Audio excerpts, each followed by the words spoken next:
Welcome back to the Friday Five here on the Agent Survival Guide podcast.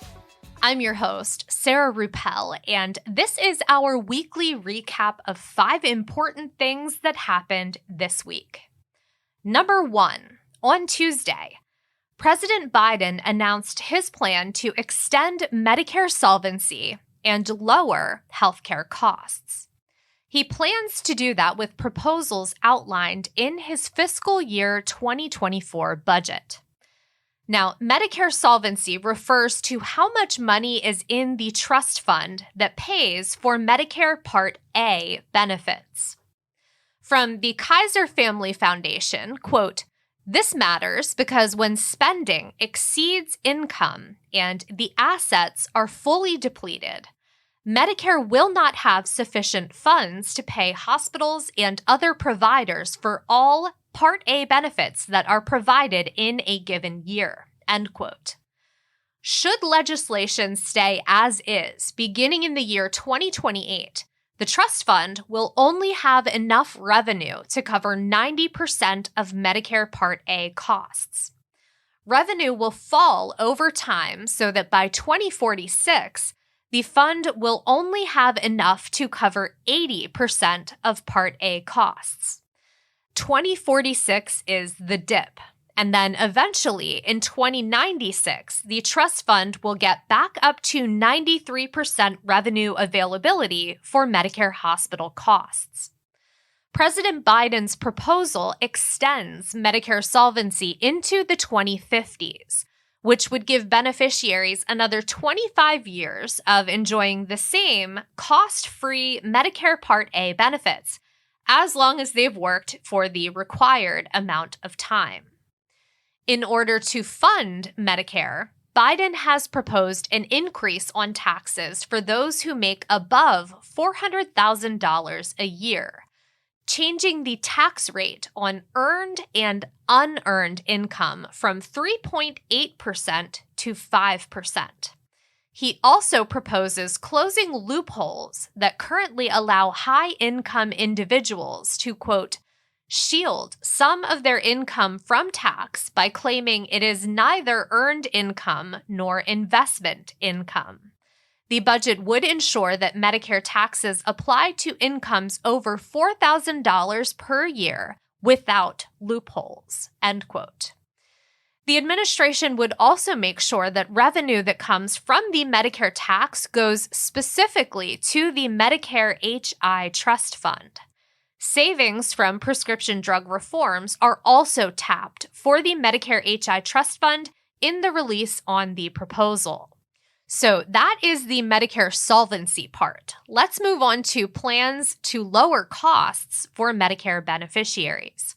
First up, Medicare drug negotiation. The administration wants to further decrease the out-of-pocket spending on those high-cost drugs that are subject to negotiation. And then for generic drugs used to treat chronic conditions, the administration would like to cap Part D cost sharing at $2 per prescription per month. So, for example, the 2 conditions highlighted in the press release were hypertension and high cholesterol. The last item mentioned in the press release, calling for lower costs for behavioral healthcare services in Medicare.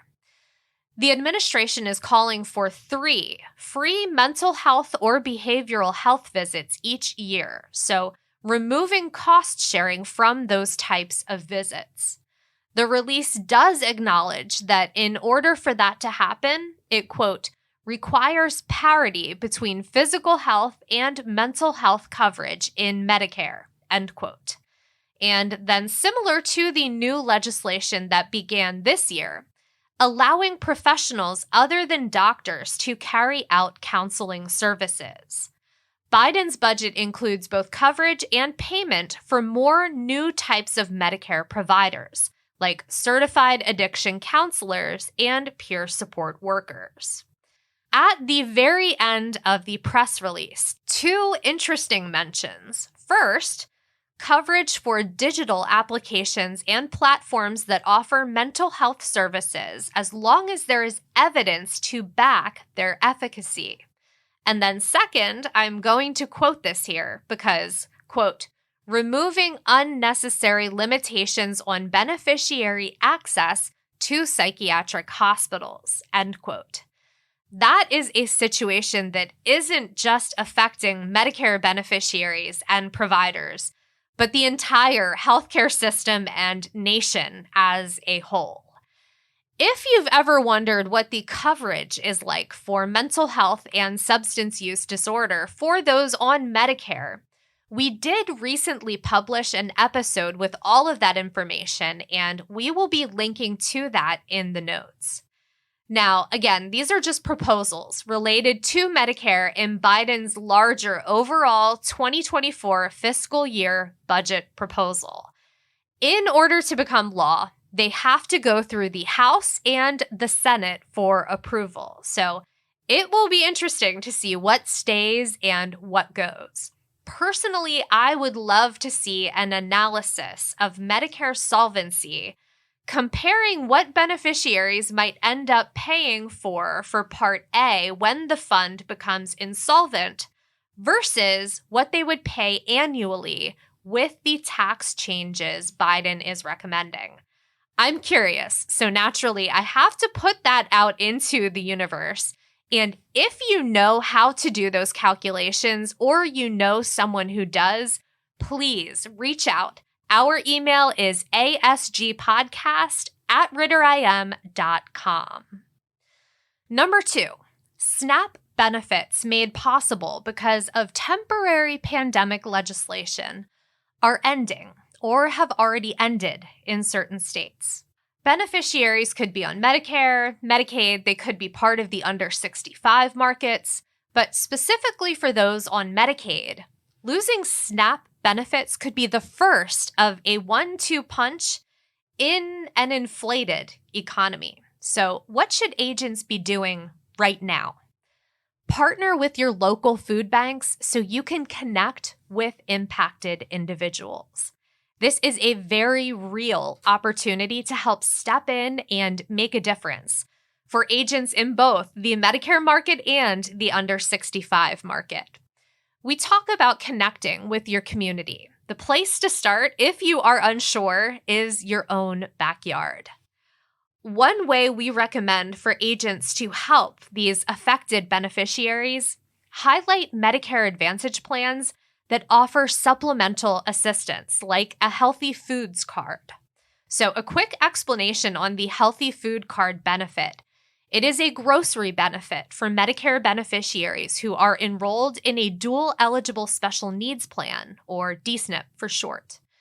Beneficiaries also qualify if they have certain health conditions like end-stage renal disease, cancer, or obesity. Plan members with a grocery benefit get a grocery allowance each month that allows them to buy healthy foods from participating stores like CVS, Walmart, Walgreens, Costco, and Aldi, for example. Some benefits might also cover meal delivery services. Now, food insecurity can be devastating. It is a government definition for households who are, quote, uncertain of having or unable to acquire enough food to meet the needs of all their members because they had insufficient money or other resources for food, end quote. In 2019, the most recent study available on specifically the Medicare population and food insecurity, 1 in 10 Medicare beneficiaries reported being food insecure at some point during the year. Certainly something to think about. Number 3, applications for individual life insurance policies were up in February 2023, a 3% increase in applications from February 2022.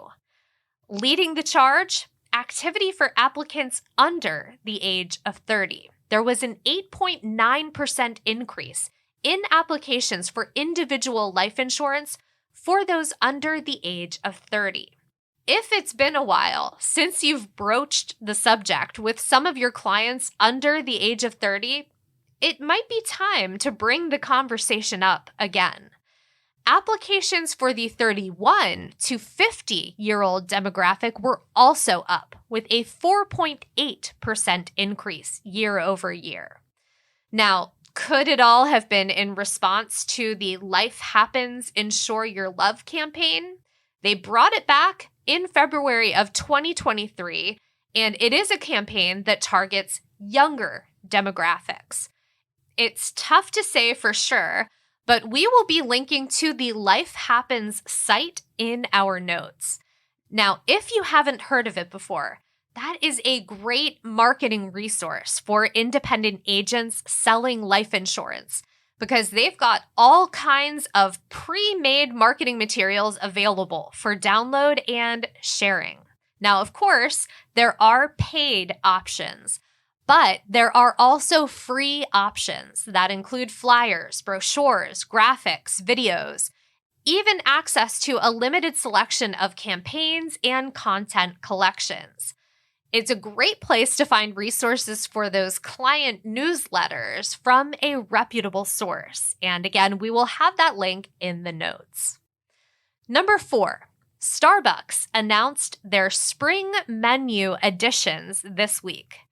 So we got a new cold brew flavor, cinnamon caramel cream, and it is not just here for a limited time. Starbucks has added it to their permanent menu. I'm not a huge cinnamon fan, but pairing cinnamon with caramel takes coffee from feeling like fall or Christmas to more of a cinnamon bun or monkey bread kind of vibe.